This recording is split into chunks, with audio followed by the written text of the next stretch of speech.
Let's have a look now at alignment.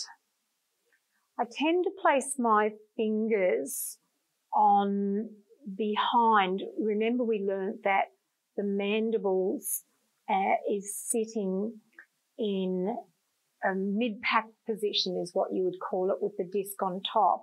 So I actually go behind the mandible at this point.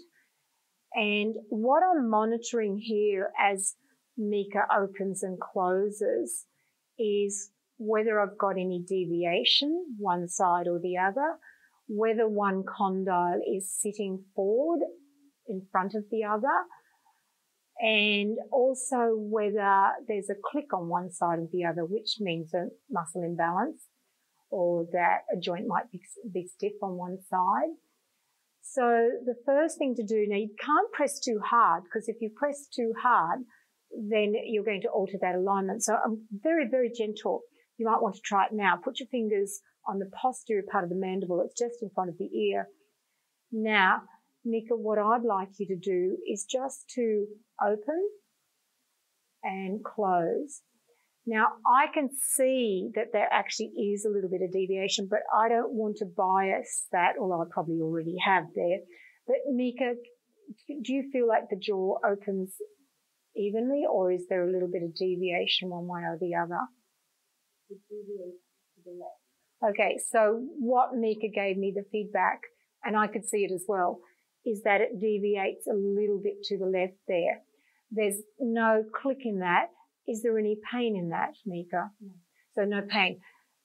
So that's what you're looking for, is to actually see if you can reproduce any pain as well. And can you, when you do exercises, can we change that, obviously? The other one, and don't overdo this too much because they're probably doing a lot of it already, is why they've come to you, is grinding. But rest your fingers on the joint and then just get them to just clench. And again, Mika doesn't clench, I can feel that, or over clench, because there's not much close shutting down or close packing of that joint. On some people, you'll feel it straight away, that all the muscles just tighten up, you know, something they're a bit too familiar with. All right, that looked good. Now, I want you now, Mika, I don't overdo protrusion, because usually that's where the mandible's sitting anyway, and I don't want to aggravate the problem. But I do get the person to retract. So Mika, now a lot of clients don't understand what you mean.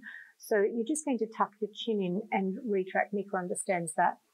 So, and I'm going to see, so again, I'm keeping that idea on posture. I'm now going to check if just retracting, so positioning the mandible just a little bit more posteriorly, I'd like you to open and close now. And it did actually straighten it up a little bit. So just relaxing again. All right, good. Now, the other thing I can feel, which ties in with what Mika's told me, is that I can feel that the mandible on the right is slightly anterior, all right? And the one on the left is slightly posterior, I guess you could say. So what that could mean is obviously that the muscles and ligaments on this side, the muscles are weak and the ligaments are stretched, or it could mean that there's tightness of this joint or tightness of these muscles. You don't need to put all that picture together just yet. What you're doing is assessing, when you give exercises, does that change? So if I summarize that, what I've got at the moment is a mandible that's anterior on the right and a slight stiffness on the left here. All right, here we go. Mika, I'd like you to open and close again and relax. Now you can look at now the effect of the tongue. So the tongue's coming from the hyoid bone, and you can look at the effect using the tongue. Can the person correct that alignment?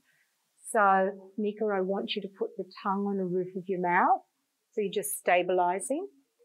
And what you want to do now is to open and close. And it actually does correct things a little bit. Now, the other thing is to know that what you're looking at is the opening with the tongue on the roof of the mouth is only assessing the first 25 mil. whereas the first test you did opening all the way is the 55 mil.